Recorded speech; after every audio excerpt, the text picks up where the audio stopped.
परिसरातील काही संस्थांचे पदाधिकारी आणि महत्त्वाच्या व्यक्ती यांचा आज या ठिकाणी सत्कार आयोजित केलेला आहे। त्या सत्काराच्या कार्यक्रमासाठी प्रमुख उपस्थित असलेले सांगली जिल्हा मध्यवर्ती बँकेचे नूतन चेअरमन आदरणीय दिलीप तात्या, आजच्या कार्यक्रमाचे अध्यक्ष रामानंद सोनगिरणीचे चेअरमन म्हणजे राजाराम बापू, त्याचबरोबर राष्ट्रवादीचे बीजी पाटील बापूसाहेब येसुटे, स्टेजवर उपस्थित असणाऱ्या भरूच जिल्हा परिषद गटाच्या सदस्य आमच्या पाटील, भरूचचे ग्रामपंचायत सदस्य मोरे, स्टेजवर उपस्थित असणारे सर्व मान्यवर, आमचे सहकारी मित्र, आमच्या भरूच सहकारी बँकेचे संचालक प्रकाश जगदीश मोहकर, जयसिंग बापू, नानप्पा, मानसिंग नाना, हे सर्व समोर बसलेले विद्यार्थी, तुमचे सर्व पालक,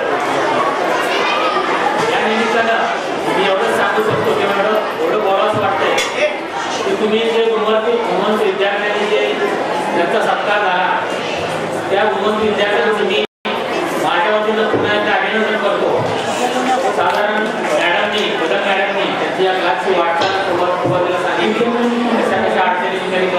केला आणि आज 30 सुरुवातीला 30 असणारे विद्यार्थी 550 विद्यार्थी क्लासमध्ये शिकतात आणि सगळ्यात महत्त्वाचं 1 वर्षाचा निकाल असतो आणि सुरुवातीला क्लासला ॲडमिशन घेतानाच मॅडमचा एवढा कॉन्फिडन्स होता की नापास झाला तर पैसे परत ज्या आत्मविश्वास त्यांचा होता ज्या आत्मविश्वासात त्या शिकवत होत्या तर तो नक्कीच त्यांचा आत्मविश्वास वाढण्यासारखा आहे आणि त्या मॅडमच्या नेतृत्वाखाली तुम्ही सर्व विद्यार्थी आज शिकताय तर ज्या कष्टानं प्रामाणिकपणे तुम्ही काम केल्यामुळे तुम्हाला यश मिळालं आणि असं तुम्ही प्रामाणिकपणे काम करून अभ्यास करून या क्लासची परंपरा उज्ज्वल ठेवावी त्याचबरोबर मॅडमने असेच चांगले विद्यार्थी आणि परिसरात निर्माण करावे आणि त्यांना चांगल्या उद्योग निर्माण व्हावे किंवा चांगले लोकता निर्माण व्हावे आणि त्यांनी आपल्या भागाची सेवा करावी असं या निमित्ताने मी इच्छा व्यक्त करतो आणि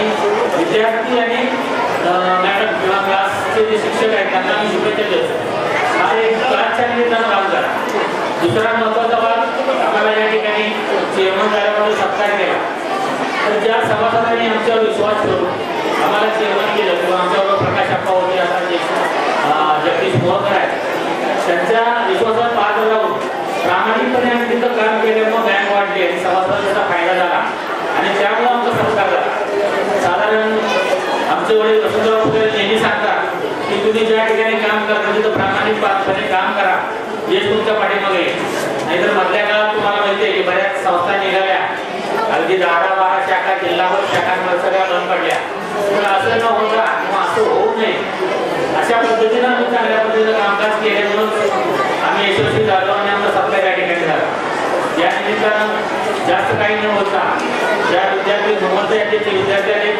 त्यांना मी धन्यवाद देतो जे यातून आलेले नाहीत त्यांनी त्या पद्धतीनं काम करून गुणवत्ता चांगलावं आणि संयोजकांनी या ठिकाणी आमचा सत्कार केला म्हणजे संधी दिली त्याबद्दल त्यांना धन्यवाद देतो या ठिकाणी सांगतो जिल्हा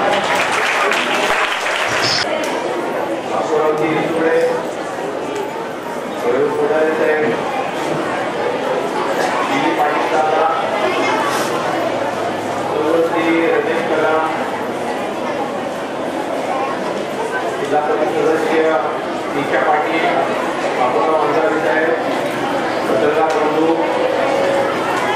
उपस्थित बंधू भगिनी विद्यार्थी यशस्वी क्लासेस त्या क्लासेसच्या वतीनं तात्यांचा आणि गुणवंत विद्यार्थ्यांचा सत्कार आज इथं संपन्न होतो त्या सर्वांचं पहिल्यांदा मी अभिनंदन करतो क्लास आणि मास त्याचा वेळ बरं जिथं क्लास तिथं मास असत नाही तर इथे क्लासेस मासेस जे मास आहे भरपूर विद्यार्थी आहेत त्याच्या मोठ्या विद्यार्थी असतात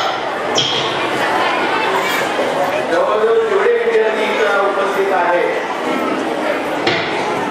आणि हुशार विद्यार्थ्यांना ऍडमिशन देऊन त्यांची गुणवत्ता वाढवणं हा या क्लासचा हेतू नाही उद्देश नाही परंपरा अशी आहे की नापास झाल्यानंतर पासाची हमी या क्लासमध्ये दिली गेली आणि सर्वसामान्य कुटुंबातली मुलं त्यांना अधिक गुणवत्ता करायचं का त्या क्लासमध्ये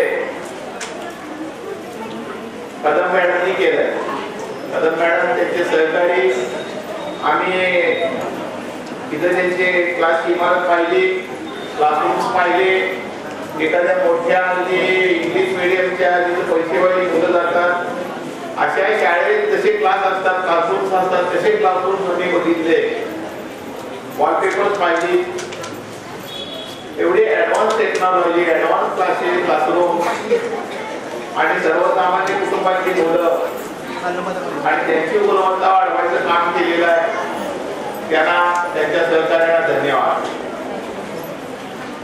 शाळेत मुलं जायला लागली की आई वडिलांच्या पेक्षा गुरुजींचं जास्त ऐकतात शिक्षकांचं जास्त ऐकतात आणि शिक्षकांचं ऐकणं ते फायदेशीर कसं आहे आपल्या गावचेच मनुष्य टाके सरांनी आमच्या गावात एका कार्यक्रमाची गोष्ट सांगितली ती सहज मला आता आठवली गुरुजींचं ऐकणं फायद्याचं किती एक राजा होता राजा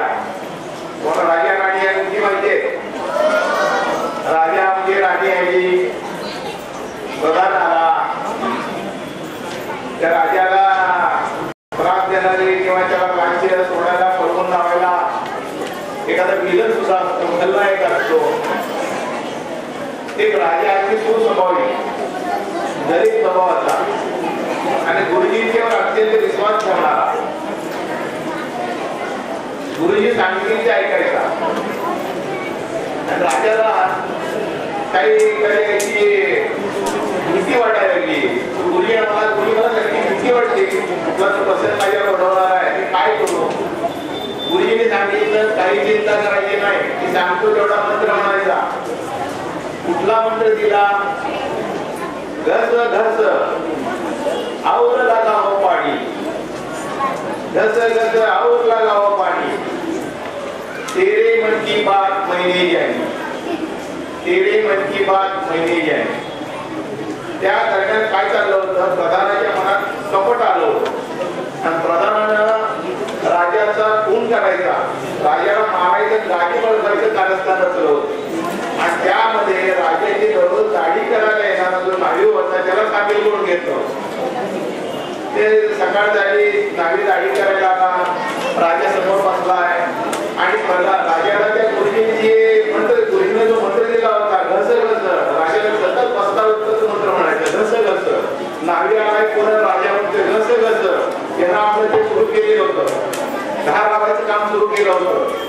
घस घस, न्हावी एकदम समजला, घस घस आवर लागावं पाणी. न्हावी म्हणाला काय समजतंय काय? तेरे मन की बात पहिली जानी. ते न्हावी राजाच्या पायावर पडला, वाचवा म्हणाला, महाराज मला वाचवा. मी काय माझ्या मनात प्रधानानं मला सांगितलं होतं की दाढी करायला गेला की राजाची मान छाटून टाक. पण राजानं जो मंत्र गुरुजीने दिलेला तो मंत्र त्याने आत्मसात केला, सतत गुरुजींचं ऐकलं, त्यामुळे राजाचा जीव वाचला, राजाचा फायदा झाला. गुरुजींचं ऐकणं अत्यंत फायद्याचं. ते जे गुरुजी आहेत, शिक्षक आहेत, त्यांचं सतत ऐका, आई वडिलांचं ऐका. आज तुमचा सत्कार केला, तात्याचा सत्कार झाला. तात्या जिल्हा बँकेचे चेअरमन झाले. जिल्हा बँके त्या जिल्ह्यातले 2 संस्था जिल्ह्यातल्या स्टॅट्युटरी आहेत. एक जिल्हा परिषद, दुसरी जिल्हा बँक. त्या जिल्हा बँकेचे चेअरमन झाले. बँकेच्या शाखा जिल्ह्यातल्या प्रत्येक गावात आहे. संपूर्ण जिल्ह्यातल्या अर्थकारणाची जबाबदारी जिल्हा बँकेवर आहे. तात्या म्हणजे एक जबरदस्त व्यक्तिमत्व. अगदी कॉलेजमध्ये असताना सुद्धा ते युवक नेते, विद्यार्थ्यांचे नेते, तरुणांचे नेते म्हणून काम करत होते. 40 वर्षापूर्वी त्यांची युवा जनताच्या राज्याच्या अध्यक्षाची निवड झाली आणि ते सरकारकडे वळले नसते तर आतापर्यंत मुख्यमंत्री झाले. सरकाराकडून सरकाराचा फायदा झाला, संस्थांचा फायदा झाला, पण तात्यांचं वैयक्तिक नुकसान झालं. अतिशय शिस्तीचे असे नेते तेवढे कुटुंब असत, घरी गेल्यानंतर त्यांची ना त्यांची पाठ सोडत नाही. तात्याच्या पवरून नसली की घरात स्वतःचे सगळ्या कुटुंबाला बरोबर घेऊन स्वागत असतात, राहत असतात. तात्या 37 वर्षे राजाराम बापू साखर कारखान्याचे संचालक होते. आम्हीच कार्यकर्ते करणार तात्या किती वर्ष तुम्ही कारखान्यात कारखाना बंद करा. तुम्ही एवढे मोठे राज्याचे नेते कारखान्यात कशाला जाता? तेवढी त्यांनी कारखान्यात जायचा निर्णय घेतला. एक बंद पडलेली सूतगिरणी त्यांच्या ताब्यात आली, ती त्यांनी चांगली चालवली, नावारूपाला आणली. राज्याच्या वस्त्रोद्योग महासंघाची ते अध्यक्ष झाले. सलग 5 वर्ष अध्यक्षाचा बहुमान त्यांनी मिळवला. त्या काळात सुद्धा ते राज्याच्या वस्त्रोद्योगाचे नेते नेतृत्व करत होते. आमची सूतगिरणी त्या जिल्ह्यातल्या राज्याच्या बऱ्याच सूतगिरण्यांना त्यांनी अर्थसहाय्य मिळवून दिलं. त्याचं प्रोडक्शन सुरू राहील असं बघितलं. राज्याच्या नेतृत्वाखाली या जिल्ह्यातल्या तशा संपूर्ण राज्यातल्या सहकाराच्या संस्था काम करत आहेत. टेक्स्टाईलचं एक देशात कॉम्प्लेक्स ज्याला म्हणतो, वेगवेगळ्या वस्त्रोद्योगामधल्या वेगवेगळ्या प्रक्रिया करणाऱ्या अशा 9 संस्था त्यांनी इस्लामपूरच्या काळात उभ्या केल्या. देशातले एकमेव उदाहरण आहे. त्यांना ते आहे टेक्नोसेवी. नवीन तंत्रज्ञान आत्मसात करायचं, ते आपल्या संस्थांना राबवायचं, त्यासाठी ते जगभर प्रवास करतात. त्यांनी पाहिला नाही असा देश नाही, सगळ्या देशामध्ये जाऊन आले. त्याचबरोबर ग्रामीण भागामध्ये सुद्धा लोकांच्या अडीअडचणीसाठी त्यांच्या नेतृत्वाखाली जिल्हा बँक अत्यंत वैभवशाली अशी कारकीर्द बँकेची राहील. त्यांच्या माध्यमातून शेतकऱ्यांना चांगल्या पद्धतीचा कर्ज पूर्ण होईल. कर्ज पूर्ण होण्याचे मर्यादित उचित त्यांच्याकडून आम्ही अपेक्षित करत नाही. तर शेतकऱ्याला बँकेबद्दल अभिमान वाटला पाहिजे. शेतकऱ्याला बँकेत गेल्यानंतर आपली काम मार्गी लागणार आहे वाटलं पाहिजे, बँक आपले वाटलं पाहिजे, संचालक मंडळ आपलं वाटलं पाहिजे. अशा पद्धतीनं त्यांची बँकेमध्ये वाटचाल सुरू आहे. तात्यांच्याबद्दल नेहमी सांगितलं जातं की तात्या हे अतिशय कठोर शिस्तीचे आहे, पण त्याचबरोबर ते प्रेमानं जिव्हाळ्यानं कर्मचाऱ्यांना वागवतात, कार्यकर्त्यांना वागवतात. आम्ही जेव्हा जेव्हा मुंबईत असणार सगळे कार्यकर्ते आमचा सगळा खर्च तात्या करायचा. आम्हाला कोणालाही त्यांनी खर्च करून दिला नाही. मोठी जाणं, प्रचंड लोकप्रियता आणि आपल्या कर्मचाऱ्यांना सुद्धा सन्मान कसं राहता येईल याचे ड्रायव्हर पासून सुद्धा सगळ्यांना ते चांगल्या पद्धतीने वागवतात. आता तुम्ही मुलं अरे मुलांचं शांत बसा, मुलं म्हणजे दंगा. मुलं काय म्हणतात दंगा केला, मुली काय म्हणतात एवढी रडली एवढी रडली एवढी रडली, असे प्रकार असतात. मुली तर रडत नाही आणि मुलीने आता रडायचं नाही. मुलीने काय करायचं, मुली 12वी पर्यंत तुम्ही कर्तव्यासाठी राहिलं पाहिजे. थोडं केस थोडं गोरेपणा अमुक प्रमुख याला थोडं दुर्लक्ष करायचं आणि शिक्षणाला महत्व द्यायचं. मुलांनी थोडा दंगा कमी करायचा आणि 12वी मध्ये चांगले कसे मार्क्स पडतील, तुमच्या शिक्षणाला आपण कसे जाऊ हे बघितलं पाहिजे. एवढ्या संख्येने तुम्ही इथं आहात आणि तुमच्या मुलींनी तुमच्या शिक्षकांनी तुम्हाला चांगलं घडवलंय. भावी आयुष्यात आजच्या या समारंभाचे अध्यक्ष आणि माझे स्नेही आदरणीय राजाराम बापू, आपल्या गावचे नेते आदरणीय बापूसाहेब देशमुखरे, आदरणीय वैभव कुराले साहेब, आमचे जवळचे स्नेही डी.जी. पाटील साहेब,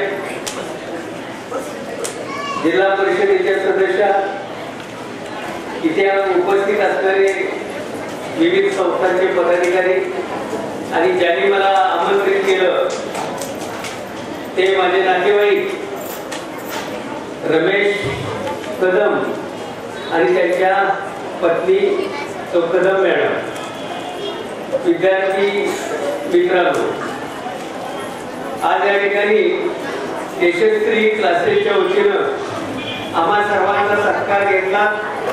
त्याचबरोबर तुम्हा सर्वांचाही गुणी विद्यार्थ्यांचा या ठिकाणी सत्कार समारंभ संपन्न झाला. काही दिवसापूर्वी रमेश कदम माझ्याकडे आले आणि त्यांनी सांगितलं की क्लासमध्ये तुमचा सत्कार घ्यायचा आहे, तुम्ही कोलुसला आलं पाहिजे.